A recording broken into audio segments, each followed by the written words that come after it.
મિત્રો એકવાર ફરી સ્વાગત છે આપનું ગુજરાતી મસ્તી ડિજિટલ પર। મિત્રો શું આપને ખબર છે કે પાણીમાં વીજળીનું ઉત્પાદન કેવી રીતે થાય છે? કદાચ નહીં ખબર હોય, પરંતુ આજના આ વિડીયોમાં ખબર પડી જશે। એટલા માટે વિડીયોનો અંત સુધી જરૂર જુઓ।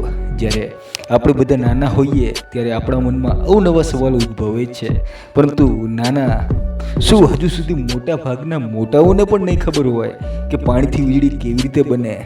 જોકે એ વસ્તુ તો બધા જાણે છે કે વીજળી પાણીથી બને, પરંતુ કેવી રીતે બને છે એ કદાચ કોઈને ખબર હોય। કેમ કે મિત્રો, આપણે જેટલી આસાનીથી બટન દબાવી કુલર એસીની હવા ખાઈએ છીએ, વીજળી બનાવવી એટલી આસાન નથી।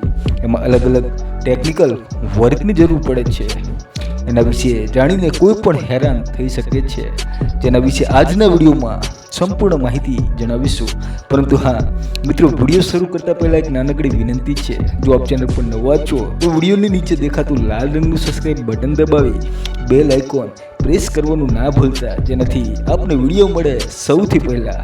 મિત્રો, આજના સમયમાં ઇલેક્ટ્રિસિટી એટલે કે વીજળી એટલે વધુ જરૂરી થઈ ગઈ છે કે તેના વગર આપણું કોઈ પણ કામ નથી થતું। કારણ કે આપણે જંગલમાં તો રહેતા નથી, જ્યાં આપણે પ્રાકૃતિક વસ્તુઓથી જિંદગી જીવી લઈએ।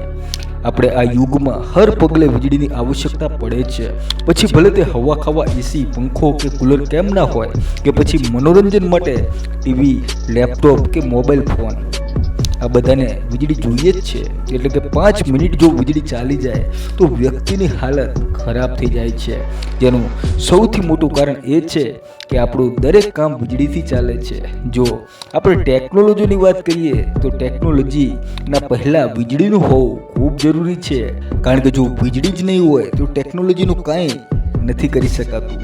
પછી ભલે તે કાંઈ પણ હોય, કેમ કે જો આપ એટલા બધા એડવાન્સ થઈ ગયા છો કે આપના બધા જ કામ રોબોટ કરશે, તો રોબોટને ચાર્જ કરવા વીજળીની તો જરૂર પડશે ને।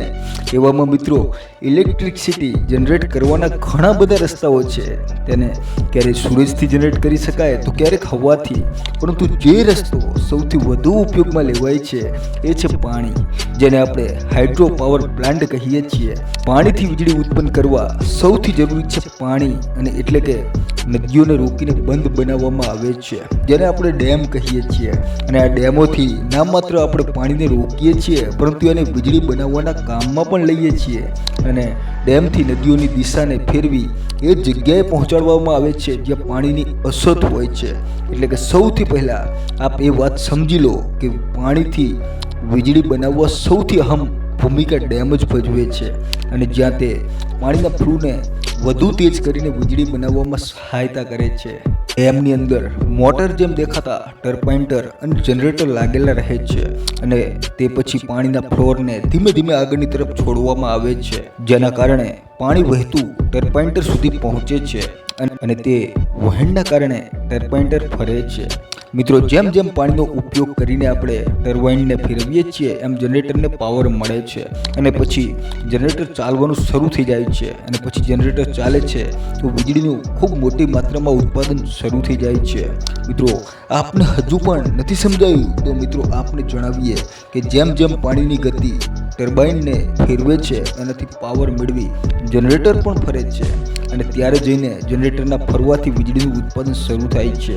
અને આ જનરેટર અને ટર્બાઇન ખૂબ વધુ વોલ્ટના હોય છે, કે જે એક દિવસમાં ઘણી બધી વીજળી ઉત્પન્ન કરે છે।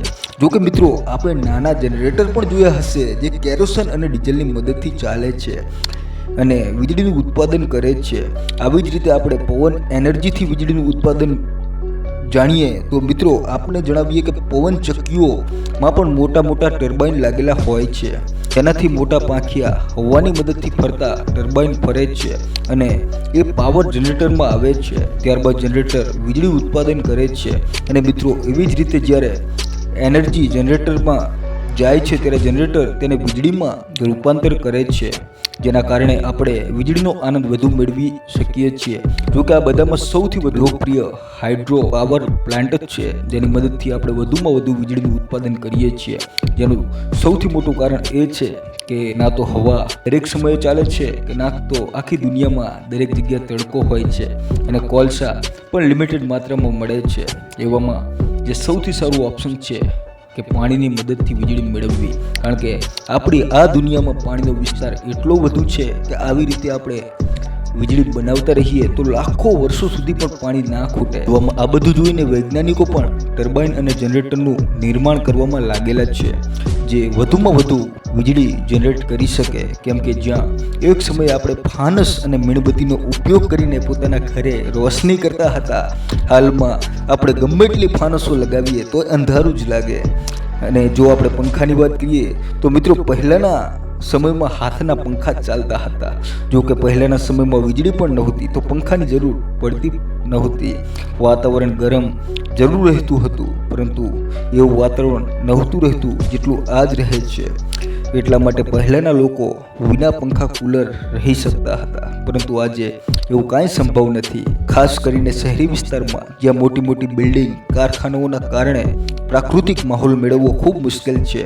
એટલે વીજળીનું નિર્માણ પણ ખૂબ જરૂરી છે, નહીંતર વિના વીજળી આપણે મોબાઈલના દોરડા લઈને ક્યાં ફરીએ. દર્શકો, આશા છે કે આજનો આ વિડીયો આપને જરૂર પસંદ આવ્યો હશે, તો લાઈક કરવાનું ના ભૂલતા. ફરી મળીશું એક નવા વિડીયો સાથે. જય હિન્દ, જય ભારત.